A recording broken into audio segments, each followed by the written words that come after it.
All right, guys, what's going on? As always, appreciate you taking time to check out this video. I'd like you to hit the like button, subscribe button, criticism in the comment section, hopefully limited criticism, but whatever the case.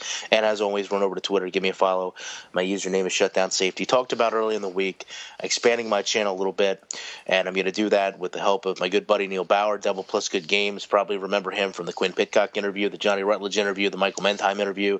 If you haven't seen those, do yourself a favor and go back and look at those. Neil was the sole reason that I got to E3 this year, and obviously a lot of you were pleased with the majority of the footage that I got from there, and hopefully we'll continue to work together in the future with that. But what we wanted to do now is kind of help expand my channel a little bit, delve into more of a complete gaming picture, if you will. Not that I'm not going to continue to focus on simulation football, but at least once a week we want to try to get in here and show you guys and talk to you guys about what's going on as a whole in the gaming community. Well, I couldn't ask for a greater introduction. My name's Neil Bauer of the Double Plus Good Games podcast. As Ryan's mentioned, all of the people that we've worked with in the past, we've been talking along the same line since 2011, and it just makes sense to kind of, as I said, merge two worlds together. And we talk mainly about gaming of all varieties, Xbox, PS, Xbox, PlayStation, mild Nintendo, but we are out there talking about all of those. And with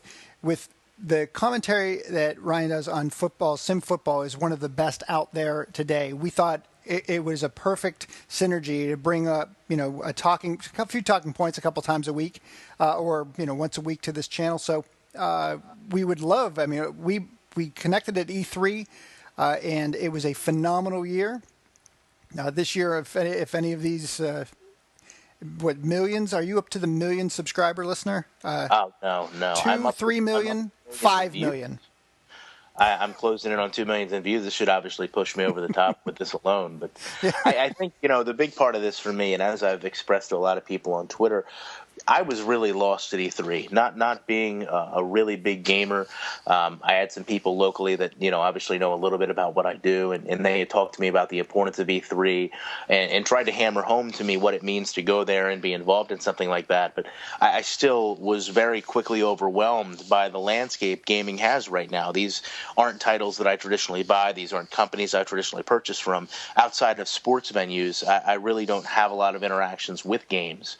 So it really was kind of, like I said, overwhelming to go in and see such a mass, not only of people, but of companies, products, games, publishers. So I guess really that's maybe what we're probably going to start out talking about is some of the highlights of E3 and what you saw probably in a much different light and perspective than I did. So we were there the entire show, and it was one of the greatest shows we'd been to since the mid-'90s. The mid-'90s had a tremendous amount of reveals, from the Super Mario 64 reveals to Metal Gear Solid. There were a lot of great titles, but this year was amazing. It had everything. Sony came out there and just hammered home tremendous titles, from starting with the Last Guardian reveal that was presumed dead for years. Last Guardian came out, then Shenmue 3, the sequel that people had been looking forward to since 2002, 2003. Then Final Fantasy VII Remake. Sony just one right after the other. Boom, boom, boom. Nintendo releasing Yoshi's Woolly World, but the big one was Super Mario Maker. And then Xbox had a tremendous idea, the ID at Xbox lineup, which is their indie game lineup.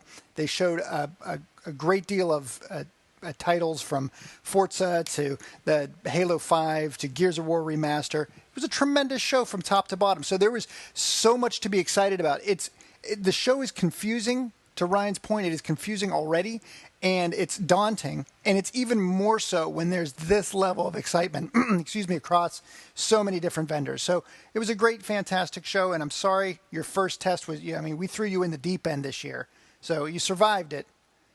Yeah, I treaded water for a short amount of time before I just lost control. But to me, when I think back at some of the things that really kind of captured my imagination, you take a look at, what The Walking Dead did with their game. I don't know if you were able to see it, but they had, just cinematic quality zombies walking through the lobby. Obviously, you could not go in the building without seeing the Mad Max car. You could not go in the building without seeing, just Payday 2, just things that I'm like I said, things I'm not familiar with, things that don't register with me. But to go and see such a grand scale of presentation, it puts a different spin on what video games mean to people. And these are things, obviously I know that I went out there and I had, the emotional connection to football games. But obviously what EA had, it's hard to say what Montana had because there wasn't really anything there. But, what EA presented with Madden, no offense to them, what they had was great, but in terms of just a sheer spectacle and, the eye presentation, if you will, was nowhere near what some of these other companies came out of the box with. And, like I said, it almost felt like you didn't need to be there because you didn't respect some of the things you were seeing. But that's really what, like I said, prompted us to start talking about this and looking at exactly what other games are coming up, what other games have to offer, what other systems have to offer. We were talking before, I'm strictly a PS4 guy. I went from the 360 to the PS4. So I know a lot of the complaints, people have about some of the, independent games that are only on one console or another. But certainly I don't understand to a degree exactly what all that entails.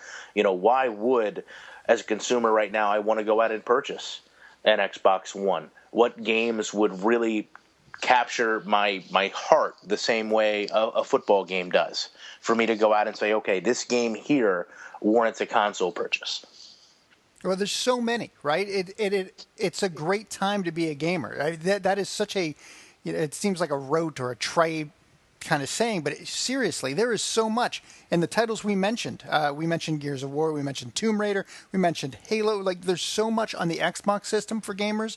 And then on the other side, Sony had Horizon Zero Dawn from Guerrilla Games, like things like that came out of the woodwork. There's so much good out there in games. And even if you're a sports gamer, you're probably, you may have Nintendo as a tertiary or a secondary console.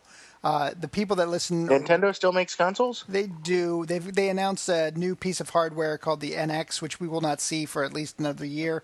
But there are some titles on the Wii U that are definitely worth watching. I'm a big fan of Bayonetta. So Bayonetta 2 is on that platform. There's a couple games. Splatoon looks awesome. It's fantastic. But again, there's something for everyone. So that's what this E3 is all about. It's just, unfortunately, it's so much. It's like jumping into a warehouse-sized vat of ice cream. You can't make sense of any of it. I think prior to going out there, you described it as running past a train. Or running with a train. Running alongside a train. There we go. I knew there was an analogy in there somewhere. Yeah, it really did seem like everything was just a giant blur. I will say one thing that disappointed me is, and perhaps it's just because it's such an industry show and not a public show, it left a larger disconnect apart from EA, who was, again, overly gracious. Obviously, you guys know that with Rex and Clint and Damon as well. But, walking up to other games, you really didn't see that same interaction level. And perhaps it's because they don't know who I am. They don't care who I am. I don't know who they are.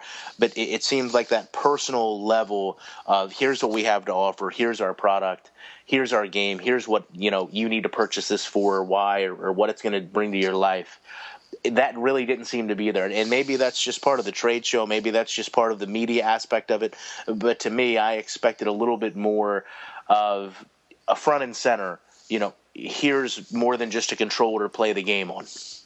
And you'll get more of that kind of experience at a show like PAX or Gamescom, where this is more of an industry show, and their sales reps are generally people who work within the organization. So they're not built on selling this. And also, a lot of them are just flipping exhausted, because you know what it's like walking onto the floor. It's inundating. Well, imagine sitting there 8 to 12 hours a day listening to those repeat cycles. So people kind of zone out. So shows that are more intimate, a little bit closer one-on-one contact like PAX, that's where you're going to get that interaction. This show is all about, look how much money is in this industry. Look at our big Star Wars Battlefront. Look at these huge testaments to greatness.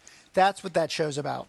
The Star Wars, and I'll probably lose a couple subscribers here. I'm not a Star Wars fan at all, but to sit there in the middle of that show while they demonstrated that game on TV screens that have to be 40 foot, and not just one of them, probably 6 or 7. Yeah, to go around. And the way that they orchestrated something like that. It just really was mind-boggling. I mean, there's no real way to describe it. I mean, in the middle of a show, they literally brought everything to a grinding halt and immediately captivated everyone's attention to look at what they were putting on display. And for what it's worth, again, not even being a Star Wars fan, there's no way that game didn't look fun.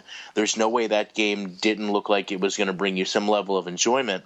And really, you're just kind of overwhelmed by, like I said, I mean, I know I've used that word repeatedly, but honestly, if I had to sum it up in one word, overwhelmed would be the word. It was an overwhelming experience to be able to go out and see everything firsthand like that. Well, seriously, this is going to be a new undertaking for both of our groups, and I think there's a lot to take in, and it's just seeping it out a little bit at a time. So every week we'd like to come back and kind of pitch out a little bit of what's happening in the week of games. Shorter than this, undoubtedly. This is just kind of an intro meet and greet, but something that just kind of shares the love of games beyond sports football or simulation football. Absolutely. And, the other thing to catch on that, not to interrupt you, but I've always been a big proponent of, criticism in the comment section. I introduce every video with it. If there's something that you guys want to hear about, if there's something you want to talk about, if there's something you want inside information about, Neil's a great value of inside information. This guy's been in the gaming industry for eons. He's basically doesn't have, as I learned very rapidly, he's almost like the Kevin Bacon of video games. There's always, like 3 or 4 degrees of Neil Bauer. If he doesn't know something, he will immediately put you in contact to get someone your answer. So if you guys have questions about something, literally, there's probably few better resources in the industry than this gentleman. Well, we're happy to be part of it. All right, guys. Well, again, appreciate you taking time to check out this video. And at least I can assure you this will be, a continual thing. We'll try to put something out a little bit later on in the week. But until then, obviously, as you know, I will have breakdowns coming relatively shortly.